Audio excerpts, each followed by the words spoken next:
Olá, pessoal. Então, esse final de semana, eu tirei para ler um pouco sobre a literatura nacional. Li esse livro aqui, ó.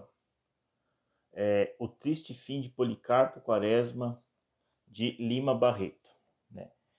Esse livro, ele é muito interessante. Mostra o personagem, o Policarpo Quaresma, ele é um sonhador, né, um nacionalista. Ele acredita que o Brasil tem tudo para dar certo.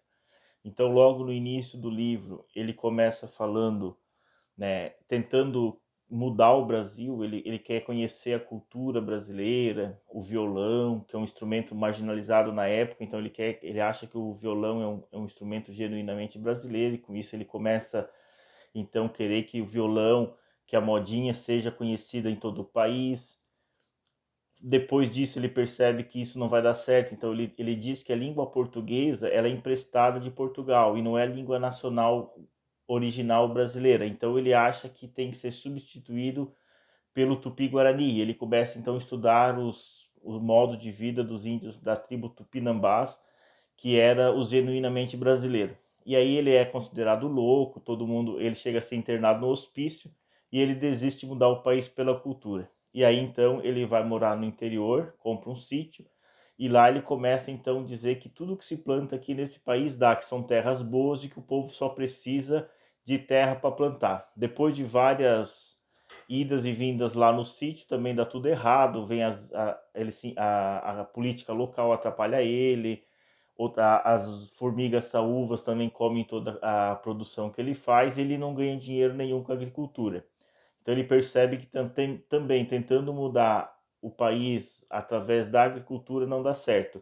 E nessa época termina a segunda parte. Na terceira parte ele estoura no Rio de Janeiro em 1893 a revolta da Armada contra o presidente Floriano Peixoto. Então ele sai do sítio, deixa a irmã dele morando no sítio e volta para a capital do país, no Rio de Janeiro, e entra então para o exército republicano contra os revoltosos. Nesse momento, ele entrega um dossiê para o presidente Floriano Peixoto, dando todas as dicas de como o Brasil pode ser melhorado, que se o presidente fizesse aquilo que ele colocou naquele dossiê, provavelmente o Brasil seria um país transformado e seria um país de primeiro mundo. O presidente não dá muita atenção para ele, e no final ainda chama ele de visionário, dizendo que o que ele imagina, o que ele pensa jamais será posto em prática, e ele fica desgostoso com isso. Acaba a revolta, ele ganha como prêmio do governo trabalhar de carcereiro numa ilha, que é um presídio onde ficam os presos revoltosos. E nisso lá ele percebe que muitos revoltosos estão sendo mortos, fuzilados sem julgamento. E ele reclama isso com o presidente. E no final ele é considerado o traidor da pátria e vai e é fuzilado também. Ou seja, o grande defensor, né, da pátria, ele quis mudar o país de todas as formas e não conseguiu, ainda recebe como prêmio o fuzilamento. Esse livro é um livro muito interessante, muito legal. A gente consegue assim perceber muita coisa nele que nos faz repensar a forma de ver o Brasil. E é uma forma também de a gente considerar a leitura da literatura nacional, né? Eu acho que a literatura nacional muitas vezes é deixada de lado e a gente dá muito mais importância ao que vem de fora.